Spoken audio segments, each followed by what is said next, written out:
Hey, everybody. I'm Mike here from Lavender. Going to give you a nice little rundown on 10-minute sales school, but want to give the shout out to the qualified team. Y'all put together a great event. I'm glad. Thanks for having me. And yeah, hopefully you guys can find some tactical advice out of 10-minute sales school. But nonetheless, let's do it. All right. So for today, I want to start us off with what's the state of the buyer's inbox? It's something that not a lot of us actually have observation into, right? How many of your bosses have taken a screenshot of what their inbox looks like and then sent that to your sellers inside of Slack? Probably not a lot, right? And so here's what that kind of looks like, just how low the bar actually is and how much of it's actually filled with spam. So just to kind of get straight into it, this is what a buyer's inbox looks like. All right. It's cluttered. It's got a lot of things that are going on into it. But how many of these do you think are actual cold emails?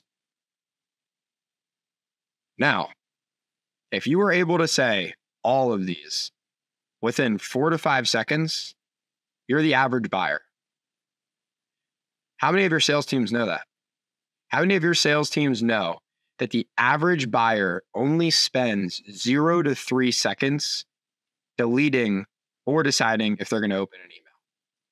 That's it. That's all the time that they are spending with your email before they ever open it. 0 to 3 seconds. And so things that are wrong with this, let's look at it. For instance, it's all sales language, AI writing assistants, right? Hello, Jen. I hope this email finds you well. Tell me when's the last time an internal person sent you an email and said, I hope this finds you well? Probably never, right? And they surely don't put their name, which is the next thing, punctuation or tokens, inside the subject line. All of these things scream sales email. Scream it. And then once you get to the preview text, I would say the best one here might be the RE, right? The read or the reply. And then once you're like, okay, well, let's see if this is important. You go into it. It's like, hi, I emailed you about our users / customers list. Immediately, you know it's a sales email. If you take a look at this and then you take a look at your inbox, this is probably what all of your sales emails look like. This is how low the bar actually is. And so what can we do about this as a sales community? And how can we actually raise the bar? Because this is not where it should be. Well, let's look at fixing it. When you look at it, you got to use internal language. So what is internal language, right? Everybody always talks about it. Go take a look at LinkedIn and people probably all post about it. But hardly do you find examples. Internal language is the best way put, camouflaged so that you can't tell it is a sales email just by simply taking a glance. It's the thing that makes you go to the next part of the email, which is your preview text. That is what internal language subject line is going to allow you to do. Things like framework issues, reply rate problems, all those different things, right? Take the number one problem you solve for, try to put issues or problems after that, right? Ask yourself, what would you send to your boss? If you had an issue with your current email templates, would you send, Mike, if we fix this, we can 2x our reply rates? You probably wouldn't, right? So use that internal language and then drop all the punctuation and those name tokens. Anytime a buyer sees a purple heart or a wizard emoji or a question mark or an exclamation point, it all just triggers what we call the mental spam filter. And things that trigger the mental spam filter are the same things that are going to get your email deleted before it ever even gets the chance to be opened and read. So what can you do when it comes to preview text? Well, lead with observations. Take a look at every single one of these emails. Not a single one of them say, hi, Jen, or hey, Jen, or Jen, I saw. They all say, I hope, our community, right? I. Everything is geared towards, I hope this finds you well. I emailed you about this. I wanted to check in about that. but none of them say an observation. None of them lead off with our buyer, the person who we're asking for time from. And so that is how you can fix your subject line and your preview text. But what happens after they open your email? Well, this is what success looks like when it comes to the sales world right now. It's pretty bad. Source, GMass, Cognism, and Gartner. The average cold email reply rate is 1 to 5%. 1 to 5. That's how low the bar is. 2% when it comes to cold calling connection rates. And 72% of buyers who say they prefer a rep-free experience. As a sales world, that's a number we need to see go down. The last thing we want are buyers feeling like when they hop onto the call with a salesperson, they're not going to leave with anything new that they've learned. This is a number that we should take seriously. We should leave written down and send back to our teams at the end of this to say, we got to fix this. We want to be seen as the brand that people want to interact with somebody at. Now, how can you fix it, right? What can we do? Specifically, when we focus on emails, how are we going to craft emails that get responses? Everybody likes to say the golden phrase, I need to break through the noise, or how do I break through the noise? Well, it is not by adding more noise. Everybody always says, I like to use this analogy that when somebody comes into a call with me and they talk to me, they say, Mike, I need to reduce, or I need to, break through the noise. I need to go through the noise. And what I say is, okay, what are you doing about it? And oftentimes the answer I get is, well, I need AI to help me automate more messaging. And I'm like, all right, so it sounds like we're trying to turn up the volume. I don't know if you guys have ever been to a room that's quiet with a bunch of people, and then suddenly people start to talk. And then slowly but surely, one person starts talking louder than the other, right? And you see where I'm going with this. The volume gets louder and louder in the room. And so the best way to break through the noise right now is right in front of your face. It's by writing your own emails, not having an AI do it, reducing the volume so that you can hear clearly through everything that's going on, personalizing for your prospect, and research and lead with relevancy. So what does that look like? Because it takes a long time, right? Well, this is something that you guys probably get.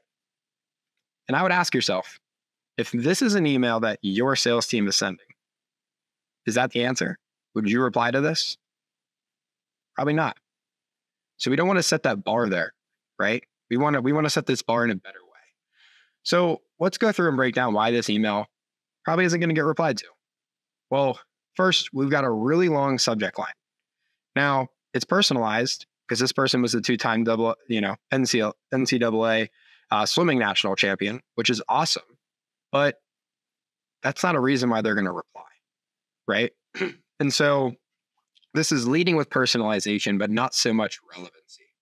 And then the second thing is it's so much personalization, but it's not focused on the actual relevancy, right? You have to be relevant when you talk about your emails. One of the golden rules that I have is if I can't talk about the current problem that you're having today, if I don't see an actual problem, but there's a bunch of personalization stuff that I can find on you, I'm not going to write you an email. Because just because I did my research and I know that you were an athlete and you were a great swimmer, doesn't mean that you actually have any problems in your current business. And that's why you should take a call with me. Personalization is awesome, but it's best used in a PS. Through our data, what we found is using personalized PSs rather than adding a personalization touch for your first sentence of your email increased your reply rates by 26% on average. And then lastly, this is a very long email. It's going to take a long time to read. It's probably 200 plus words, and it's really cluttered. This is how we fixed it. It took us less than 2 minutes. Less than 2 minutes to rewrite that entire email, focus on all of the relevant parts, add in some really cool personalization throughout the way, shorten the subject line down to 2 to 3 words to sound more internal, right? And it focuses much less on that personalization aspect and much more on the relevance aspect. So if you take a look at these emails side by side, one of them scored a 65 and the other one scored a 92. Now, you'll notice, same thing. We took the same content, the same words, and we just simply told a different story in a much shorter, more concise way, focused entirely on our prospect. But if that's not enough, let's go into another email. This one specifically wrote by an AI. Whoever, the person who submitted this email to me, they said, well, I like to use ChatGPT to write all my emails. And I was like, oh, all right, sounds good. I love efficiencies, but there's one thing that's been changing. I'm going to give you guys some spam filter updates here. Recently, what's happened is Google and Microsoft have changed their spam filters to add in an AI detection model. So if you're using AI to write emails for you, you might be triggering some spam filters. And if you send any emails that are over 50 net new cold emails a day for that individual user's account, the odds you go to spam are dramatically increased for every email after 50.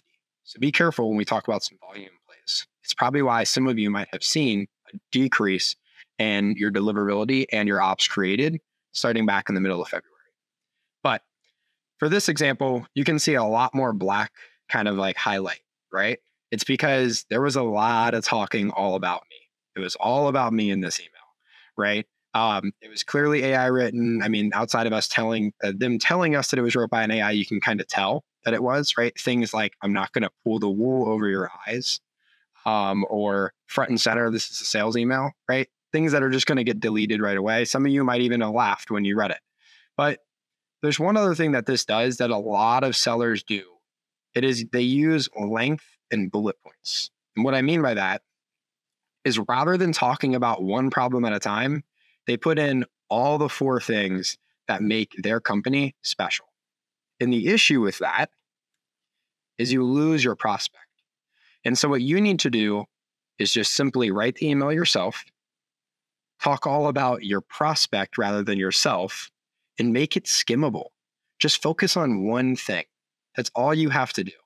Because when you try to focus on more than one thing, what ends up happening is you lose content for your follow-ups. And if you ask your sellers, what is the part of the process that they struggle with the most when it comes to cold outreach, they're probably going to tell you follow-up content.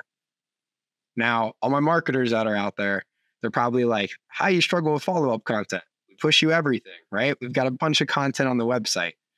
Well, for the salespeople, you just got to start talking about one thing at a time. Because if you list 4 bullet points of all the things that you do that's great in your first email, that's 4 less things that you can talk about in your follow-up. So what's the winner on this one? You probably could guess. It's the shorter, all about your prospect rather than about yourself, and much more skimmable email. That's a 92 rather than a 78. So overall, new definition of success. I need you guys to get away from that 1 to 5% of the average cold email reply rate and get to where the lavender percent is, which is 20.5%. Across our customer base, that's the average cold email reply rate. And I can tell you right now, lavender is not a silver bullet. It's not the answer, right? But what it is it's your coach and your assistant. And that's what you actually need. You need to be able to write those emails yourself and break through the noise by writing for your prospect rather than for what's most effective for you. So how can you get there? How can you get to that 20.5%? Take these 5 things and apply them today. Write your own emails. I know. Painful topic. It's all right. We're going to be okay. Talk about your prospects' problems. Hold yours to yourself. Or if you want to talk about your problems, you can email them to me. All right. I'll listen all day long. But hey, talk about your prospects' problems. Try not to talk about yourself. I like to give myself 1 sentence of real estate in my emails to be able to talk about what Lavender does and how I can help them. But everything else, 100% geared towards my prospect. Also, optimize for the phone. 80% of buyers and prospects open up emails on their phone first. 80%. All the leaders listening in on this, ask yourself, where do you typically open up your emails? Most of you are probably going to say your phone. Some of you might even say your Apple Watch. So That's where your sellers, prospects are doing the exact same thing. Communicate that with your teams and make sure they're optimizing for the phone. The last two things I want to say is use internal language. Remember, we talked about that for our subject lines? Go through, use 2 to 3 word subject lines and have this internal camouflage aspect to it so that you're not triggering the mental spam filter. And then last but not least, highlight that one problem at a time. We talked about the effects that it has when you don't, but seriously, make sure you give yourself some content for the follow-ups and you'll start to see better email conversions today.